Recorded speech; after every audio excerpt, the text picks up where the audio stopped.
জানো তো, আর মাত্র 2 মাসই হাতে সময় আছে, তারপর ভিডিও দেওয়ার আর কোনো মন মানসিকতাই থাকবে না। কারণ 2 মাস পরে এখানে বেশ ঠান্ডা পড়ে যাবে নভেম্বরের দিকে। আর তারপর আমরা যাব বাড়িতে ছুটি। আর বাড়ি থেকে এসে এখানকার যা অবস্থা হবে সেটা আর বলার মতন না। তোমাদের সঙ্গে অবশ্যই শেয়ার করব। জানুয়ারি আর ফেব্রুয়ারি মাসে তো 2 মাস পুরো সূর্য দেখাই পাওয়া যাবে না। আর ঘরের ভিতর ভালো করে আলো না থাকলে, বাইরে যদি না বেরোতে পারি, তাহলে এই 4 দেয়ালের মধ্যে কি ভিডিও করব বলো তো? একটু ভালো লাগবে না। ফ্যানটা অনেক দিন ধরে পরিষ্কার করব ভাবছি, সেটা করাই হচ্ছে না। মানে সমস্ত কাজ তাড়াহুড়ো করে হয়ে যায়, ঘরটার মোছা হয়ে যায়, তারপর আর ফ্যানটা মোছার মানে ইচ্ছা থাকে না, কারণ জানি যে মুছতে গেলে আবার নিচেটা নোংরা হয়ে যাবে। সেই কারণে অনেক দিন ধরেই এই কাজটা বাকি রয়েছে, আজকে সেটাকে করেই ফেললাম।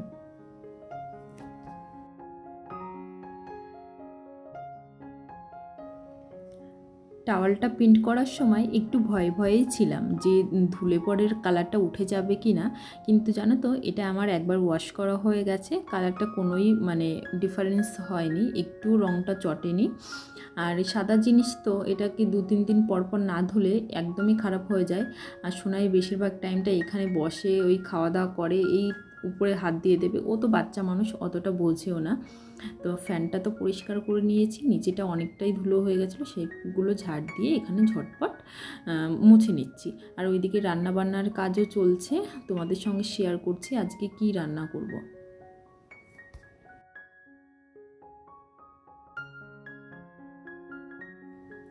সকাল থেকে এই 10টা পর্যন্ত এতটাই ব্যস্ত থাকি, কিচ্ছু বলার নেই।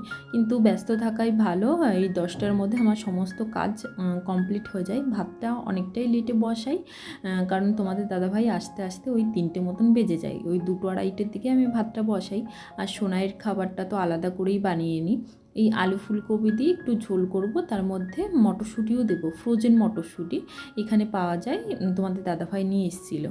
আর তার জন্য যে মশলাটা বানিয়েছি, ওই পেঁয়াজ দিয়েছি, একটু রসুন, আর 4 কোয়া মতন কাজু বাদাম দিয়ে দিয়েছি, তাহলে ওই ঝোলটা একটু গাঢ় গাঢ় হবে, এই আর কি। মানে বেশি তো মশলা দিইনি, তার জন্য একটা টমেটোও দিয়ে দেবো এর মধ্যে। কালকে জানো তো, রাতে সোয়াবিন রান্না করেছিলাম, মানে নর্মালি যেরকম মশলা কষিয়ে সোয়াবিনটা রান্না করা হয় সেইভাবেই। কিন্তু মশলাটা কষানোর আগে তেলের মধ্যে আমি একটু জিরে আর হচ্ছে মানে কারি পাতাটাই মানে মেন অ্যাড করেছিলাম। এতটা ভালো হয়েছিল খেতে, তোমাদের তো দেখিয়েছিলাম যে কারি পাতাগুলো আমি নিয়ে এসেছি। তোমরা পারলে একবার এইভাবে রান্না করে দেখতে পারো, মানে তোমরা যেভাবেই সোয়াবিনটা রান্না করো সেইভাবেই করবে, কিন্তু যখন মশলাটা কষাবে ওই তেলের মধ্যে কারি পাতাগুলো দিয়ে দেবে, খুবই ভালো লাগবে কারি পাতার গন্ধটা দিয়ে। যারা পছন্দ করো খেয়ে দেখো, যারা না করো তারাও অত্যন্ত একবার অল্প একটু রান্না করে খেয়ে দেখতে পারো, খুবই ভালো লাগলো। আমার তো ভালো লেগেছে, তোমরা ট্রাই করলে অবশ্যই বুঝতে পারবে। তাই এইদিকে রান্নাবান্না আমার কমপ্লিট, ঝটপট রান্নাঘরটাও পরিষ্কার করে নিচ্ছি। এই রান্নাঘরটা পরিষ্কার না থাকলে আমার একদমই ভালো লাগে না। আর এই যে এই ট্রেটা বর্তমান এইখানেই রাখছি, কারণ জলের বোতলগুলো না এদিক ওদিক ছড়াছড়ি থাকে। আর মানি প্ল্যান্ট গাছটাকে এখন এইখানে একটু রেখে দিলাম, কারণ জানলা দিয়ে রোদ আসছে, তো আমি বাসনগুলো মাজবো, ততক্ষণ জানলাটা খোলাই থাকবে। ওই সাপের ভয়তে আবার জানলাটা খুলতে পারি না বেশি, যখনই রান্নাঘরে থাকি তখনই খুলে রাখি, আবার হঠাৎ যখন রান্নাঘর থেকে চলে যাই জানলাটা আবার মনে করে বন্ধও করে দিয়ে যাই, এই করি। কিচ্ছু করার নেই, সবসময় ভয়তে ভয়তে থাকতে হয়। আবার সামনে শীত আসছে, তখন তো মানে ঠান্ডার জন্য জানলা খোলাই যাবে না, কী যে মানে বিচ্ছিরি অবস্থা হবে এইখানকার, তোমাদের মানে বলে বোঝাতে পারছি না, এত বিচ্ছিরি। কিন্তু এই নভেম্বরের দিকে, অক্টোবরের শেষের দিকে এত সুন্দর ঝলঝলে আকাশটা থাকবে, দেখলে একদম মনটা ভরে যায়।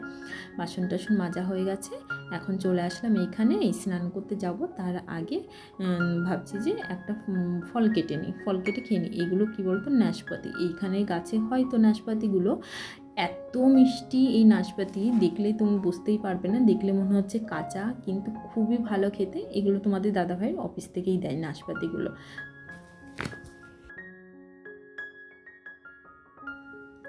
মোটামুটি আজকের দিনে তো একটু কাজ বাজটা কমপ্লিট করে নিলাম। এই যে এই ঘরে জামা কাপড়গুলো রয়েছে, স্নান করে চলে এসে এইগুলো একটু ভাঁজ করলেই আজকের দিনে কাজটা শেষ হবে।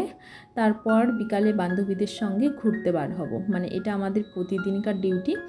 কারণ সারাদিন তো সবাই ঘরের ভিতর থাকে, ওই বিকালে সবাই মিলে আমরা বাচ্চাদের নিয়ে পার্কে যাই, রাস্তাতে একটু হাঁটাহাঁটি করি, এই আর কি।